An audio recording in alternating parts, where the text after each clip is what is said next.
अस्सलाम वालेकुम dear students. आज के लेक्चर में हम कैनोनिकल ट्रांसफॉर्मेशन के बारे में डिस्कस करेंगे कि कैनोनिकल ट्रांसफॉर्मेशन क्या होती है। कुछ लेक्चर्स पहले हमने लेजेंडरी ट्रांसफॉर्मेशन के बारे में जिक्र किया था। आज देखते हैं कि कैनोनिकल ट्रांसफॉर्मेशन हमें क्या कहती है। The transformation in which a function P I into Q I P I can be transforms into P I Q I and the overall result does not change is called canonical transformation. यानी कि canonical transformation क्या होती है? ये एक ऐसी transformation होती है जिसमें हमारे पास कोई एक फंक्शन पी दिया हो जिसके हमारे पास जनरलाइज कोऑर्डिनेट्स हों स्मॉल क्यू आई और small P I can be transforms, उनको हम ट्रांसफॉर्म कर सकती हूँ इस फंक्शन में। यानी कि उसके जो कोऑर्डिनेट्स हैं उनको हमने चेंज कर दिए। पहले क्या थे? स्मॉल थे, बाद में क्या है वो कैपिटल में कन्वर्ट हो चुके हैं। ठीक है, तो ऐसी ट्रांसफॉर्मेशन जिसके अंदर हम किसी भी एक फंक्शन के जनरलाइज कोऑर्डिनेट्स को हम ट्रांसफॉर्म कर सकते हो and overall result does not change, but जबकि उसका जो ओवरऑल रिजल्ट है वो इस चीज़ के ऊपर इफेक्ट ना करता हो, तो ऐसी ट्रांसफॉर्मेशन को हम कहते हैं कैनोनिकल ट्रांसफॉर्मेशन। क्लियर है स्टूडेंट्स? सो नेक्स्ट इसकी एक्सप्लेनेशन की में बात करते हैं, यानी कि हम इसको प्रूव करेंगे। तो let we want to change, यानी कि हम ये जो फंक्शन है हमारा इसको हम इसके अंदर हम चेंज करना चाहते हैं। ठीक है, इनको ये दो फॉर एग्जाम्पल हमने दो इक्वेशंस ले लिए हैं, equation number 1 and equation number 2।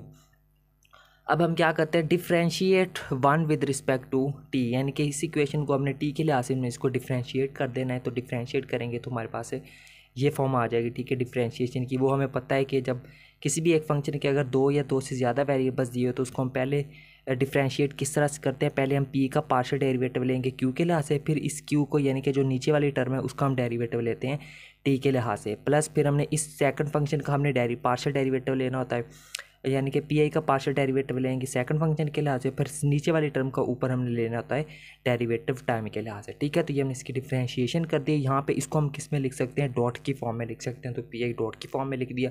इसको हमने कह दिया इक्वेशन नंबर 3।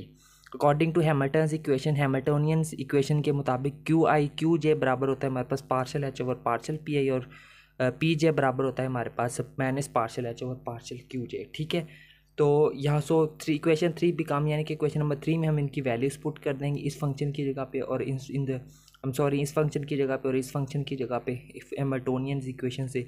तो ये हमारे पास कुछ फॉर्म ये बन जाएगी। इस इक्वेशन को हम क्या देते हैं? Equation number A.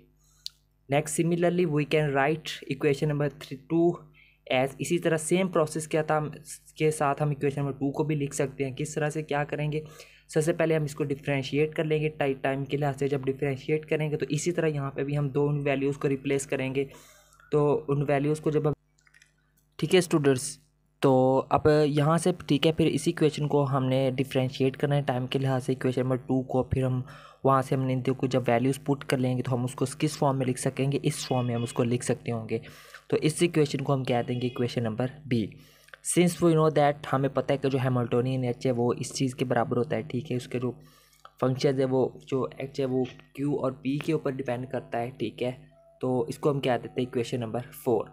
Differentiate with respect to Q I. अब हम इसको क्यू आई के हिसाब से हम इसको जो है वो डिफ्रेंशिएट करेंगे कैपिटल क्यू आई के साथ। बिल्कुल सेम फार्मूला लगा के हमने इसको डिफ्रेंशिएट कर दिया यहाँ पे। According to Hamilton's equation, Hamiltonian equations के मुताबिक ये वाली चीज़ इसके बराबर होती है। और इसी तरह से ये जो हमारे पास जो ऊपर वाली जो हमारे पास जो टर्म है, यानी कि ये वाली जो टर्म है हमारे पास partial H over partial Q I, ये वाली टर्म हमारे पास किसके इक्वल हम उसको लिख सकते हैं? यानी कि ये वाली जो टर्म है इसको हम किसके इक्वल लिख लेंगे? इसके मुताबिक इसके इक्वल हम लिख लेंगे। ठीक है, तो यहाँ से जब हम माइनस को दूसरी तरफ मल्टीप्लाई करेंगे तो वो तो माइनस की टर्म्स हो जाएंगी हमारे पास। ठीक है, तो यहाँ पे ये हमारे पास इसके फाइनल रिलेशन बनेगा, उसको हम क्या देते हैं? Equation number C.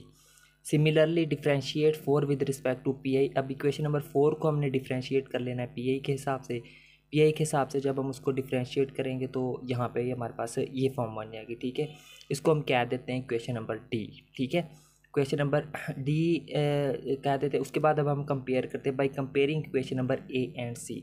ए और सी का कंपेयर करना है, बी और डी का कंपेयर करना है। पहले हम कंपेयर करते हैं ए और सी का। जब हम ए और सी का कंपेरिजन करें तो हमें यहाँ से मिलता है partial P I over partial Q J is equal to D P I over D Q J. इसी तरह हमें मिलेगा partial P I over partial small P I is equal to D Q I over D Q J capital में आ जाएगा। ठीक है, इस तरह से जब हम कंपेयर करेंगे partial by comparing B and D, जब इक्वेशन बी और डी का कंपेयर करेंगे तो हमें ये दो रिलेशंस मिलेंगे। ठीक है स्टूडेंट, तो जब हम इन दोनों का आपस में कंपैरिजन करते हैं तो हमें ये इक्वेशंस मिलती हैं which are known as canonical transformation. तो हमने इनको कैनोनिकल ट्रांसफॉर्मेशन वाले मेथड के आप एक दूसरे के अंदर हमने इसको ट्रांसफॉर्म कर दिया है।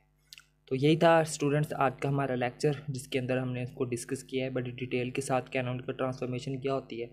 उम्मीद करता हूँ क्लियर हो गया होगा टॉपिक। सो मिलते हैं नेक्स्ट लेक्चर में इसकी कुछ एग्जांपल्स और इक्वेशंस के साथ। तब तक के लिए टेक केयर एंड अल्लाह हाफिज़।